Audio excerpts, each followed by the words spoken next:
Due to John Wall's injury problems, the Washington Wizards missed the playoffs in both 2019 and 2020.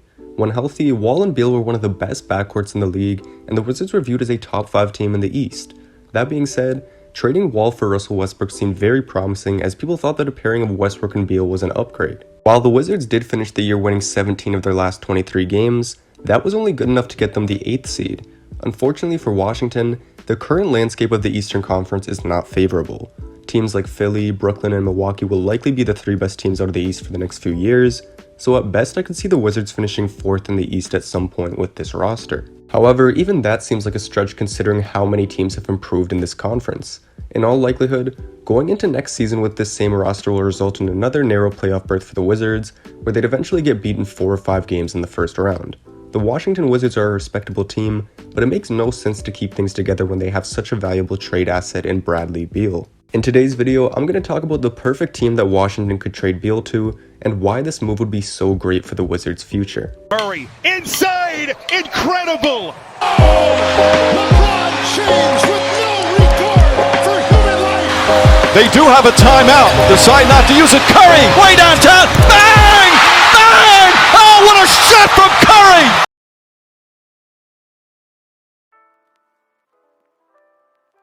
Before I discuss the hypothetical Beal trade, I want to explain why the Wizards can't become a contender by keeping him on the team. Looking at their salary cap situation, Washington has little to no money to spend in free agency. On top of that, the only significant trade assets they have are Avdija and Hatchimura, and it wouldn't be smart for them to give up their future for someone that could be a third option next to Westbrook and Beal. This dilemma points to the biggest issue with this team, and that is the conflicting timelines that exist on it. Bradley Beal is a star that is entering his prime, Westbrook is a star that is at the back end of his prime, and there are a few talented young players on this roster as well. Like I said, giving up some of their younger pieces could get Washington a third star, but I don't think that would elevate them to contender status, and considering Westbrook is getting older, I don't think a potential big 3 would be good for that long. However, if they hold on to their young players as well as Westbrook and Beal, the Wizards will remain a mediocre team because those young guys are still developing. Another option might be to keep Beal and trade Westbrook, but that doesn't really do much. Yes, it would free up a lot of cap space, but Westbrook's trade value is relatively low because of his age and his enormous contract. Washington hasn't been a huge free agent destination either, so it's unlikely that they're able to sign a big-time player with any additional cap room. Since there's no realistic path for the Wizards to become contenders with Beal, they should send him to Golden State. The Warriors missed the playoffs this year in large part because the team was extremely dependent on Steph Curry. While Klay will be coming back next season, I'm not sure if he'll be back to 100% considering he hasn't played in 2 years due to some major injuries. Trading for Beal would ensure that the Warriors have a reliable second option in case Klay isn't back to his normal self next year, and it gives them another shot to compete for a title. For Washington, they'd be receiving James Wiseman, Andrew Wiggins, the Warriors' first-round pick, and the Minnesota pick assuming it falls outside the top 3. If those picks land where they're projected to at 6 and 14, Washington would be getting 2 lottery picks, the number 2 selection from the 2020 draft in James Wiseman, and a good two-way player in Andrew Wiggins.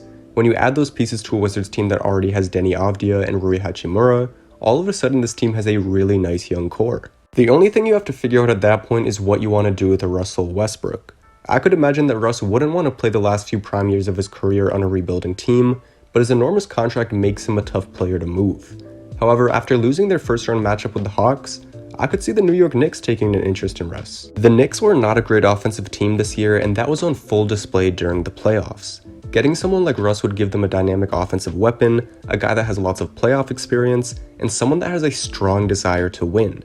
The Knicks will have a ton of cap space this summer, so they could get Russ simply by giving up Kevin Knox, Luka Vildoza, and maybe a lottery-protected first as well. I don't see the Knicks including Quickly or Toppin in this trade, but honestly the point of this move would be for Washington to fully enter rebuild mode.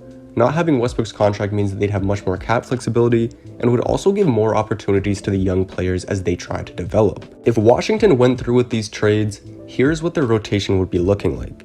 They could have a starting lineup of Luka Vildoza, Andrew Wiggins, Deni Avdija, Rui Hachimura, and James Wiseman at the 5. Off the bench you would have guys like Thomas Bryant, Daniel Gafford, Davis Bertans, and they could re-sign someone like Ish Smith or Howell Neto to be a backup guard. Washington would also have 3 first-round draft picks coming off the bench, as they'd have the 6th and 14th picks from the Beal trade, plus their own pick which sits at 15. By moving on from Beal and Westbrook, the Wizards would give themselves a direction. This team would probably not win many games next year, but the young guys would get a real chance to develop. Denny Avdia has an all-around skill set, but this season he was primarily used as a spot-up shooter.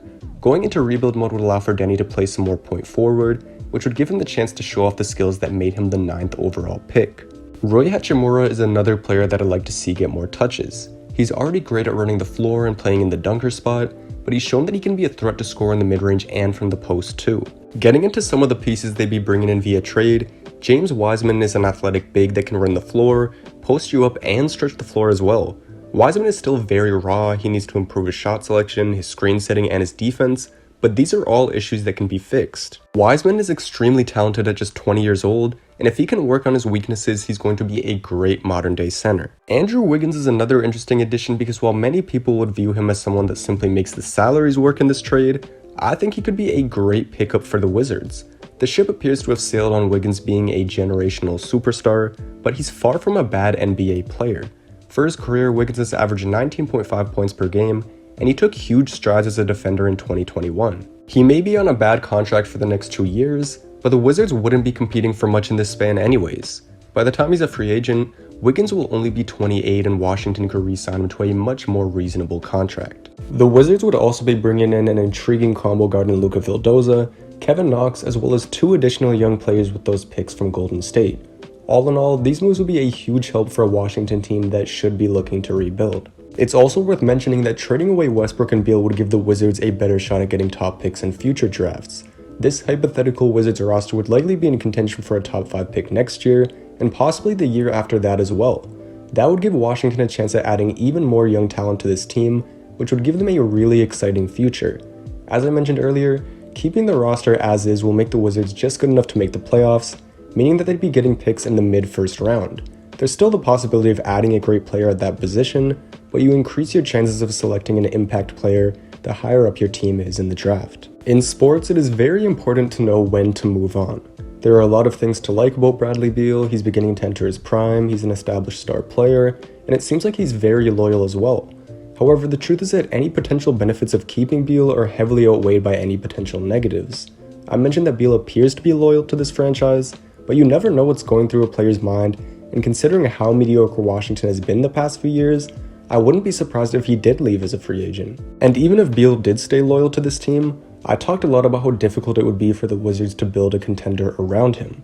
With all of that in mind, it's time for the Wizards to hit the reset button, and Bradley Beal is the first one that needs to go in order for that to happen. That's going to be all for today's video. Let me know your thoughts on the Wizards down in the comments below. Should they hold on to Beal? Should they move him? Let me know what you think, and with all of that being said, I'm out.